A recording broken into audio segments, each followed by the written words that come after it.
Willie Do, what do you got today? Speaking of Google, here's some Google news. If you ever wanted some swag from Google, all you got to do is name your child Google. So this Indonesian family had a little baby and named him Google, and they posted on social media, and Google actually, they found out and sent him some stuff. I mean, you're nodding. Don't do that. Don't do, Shaking your you head. see what you just did, Will? You publicize this, and now you know what happens. We can't have people. We can't be calling people Google. Hey Google. Oh, I feel bad for the kid, man. No, it's not really cute, is it? Yeah, Will? apparently there's no middle name. Like, this is literally their name. You know what? He could change his name, I guess. They get the swag. They He gets could, the yeah. swag, and then maybe he change his name later. Yeah. Man, the kid Google at school. I'm not really. I gotta be honest. The like heavy, unique names of like where you have to double take it. I don't mind a unique name, but if you got to double take it, it's a whole life experience for that person. Yeah. You're selecting a particular life experience for that individual. They're going to have to explain their name every time they meet somebody. How did that happen? Why are you Google? Are you really Google? Oh man, it's painful. So they thought of other names before that. Yeah. Microsoft, iPhone, iOS, and Windows. Are you sure this is serious, Will? Well, there's a lot of articles on it. Are you sure? I don't know, man. This could be a scam. We could be getting trolled here. Maybe, I don't know. U.S. technology giant Google has sent gifts to the baby boy named Google by their parents in Indonesia. Google was born in November, but his birth certificate went viral last week. So he's got a real birth certificate posted on social media, though you could Photoshop something like that. The problem is if you show appreciation for something like this, you encourage other people to do it. And then if anybody else wants the swag, they start doing weird stuff like that. I guess that stuff goes on. There's nothing you could do about it. Is it the worst thing ever? No. There's much more terrible news than this, but I'm just like, no one asked the kid, man. He's got to be Google now. He's wearing a Google shirt. He's got a Google box, and his name is Google.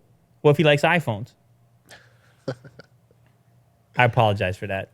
All right, Will, what do you got? You got a question for us? I got a question. You got one question. All right, let's do it. If you want to send your question to the show, email will@lulater.com. What do you got? This comes from Krishna. Have you ever sat down and wondered what would happen to your YouTube channel after you Like die? Wow. pass away? Well, thanks for Gone. the bright light type of question here. Also, what do you think about leaving behind all your personal data? Yeah, no, that is weird. I have thought about that. Dead social media accounts, like apparently they're meaningful to people. It helps them grieve. I hear this, I don't know if it was a Radio Lab podcast or something. People will go back and look at old messages, and they get really upset if accounts get wiped or something because they think of that as like a photo album. Like, don't take that from me. Some sort of memorable item, a keepsake. I think the question is more interesting actually for the social media companies themselves. I was like, how long are you required to hold on to this data for? Or not necessarily required, but how long do your customers want you to hold on to it for? Are we holding on to people's Facebook posts for 200, 300 years? It's a weird new zone to be in. Obviously, the trajectory of the channel of a dead person is it will fizzle out. It will fade away. Immediately after a person dies, though, weirdly enough, this stuff skyrockets. Like when Michael Jackson died, all of a sudden he's the top of everything. Or when the news broke with R. Kelly, that situation, all of a sudden he was leading Spotify, even when it's negative press. It's very bizarre. So when the tragedy happens, the popularity skyrockets, then it fades over time, and then it's up to the platform to decide what to do with it. I think they should hold on to it for as long as it's feasible to do so, because I think it does help people potentially grieve. I don't know if it's the healthiest way of grieving, but it is a way of grieving. I've heard of people that go back to like old voicemails. They try to hold on to old voicemails from somebody who passed away or something like this. And I really can't tell a person how best to I mean, you got to move on too, okay?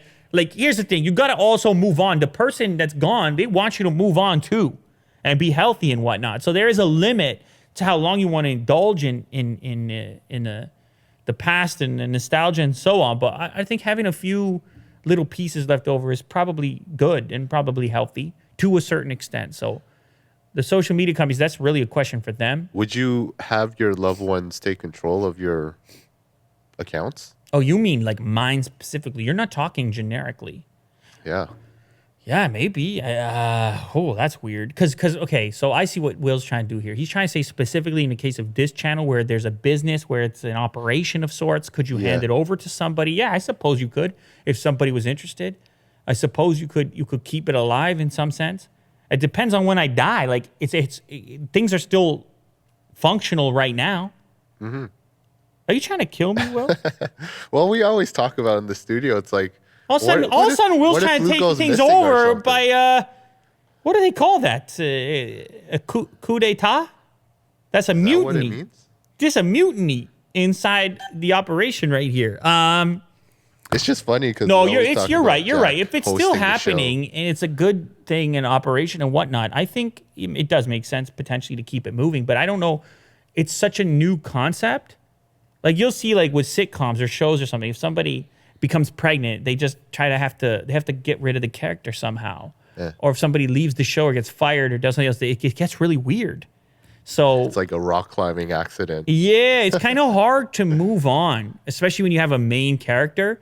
I would love to ask the audience, is this a really cool concept? Obviously, this show's kind of different because it's discussion based. It's a lot. I mean, it's just me here. But on Unbox Therapy specifically, if let's say I died or moved on to something else, would you watch the show with a different host? And if so, what characteristics would that host have to possess in order for you to keep watching? I'm curious, but don't give Willie Do any ideas because all of a sudden I have to start checking my drinks around here, and I'm real nervous right now.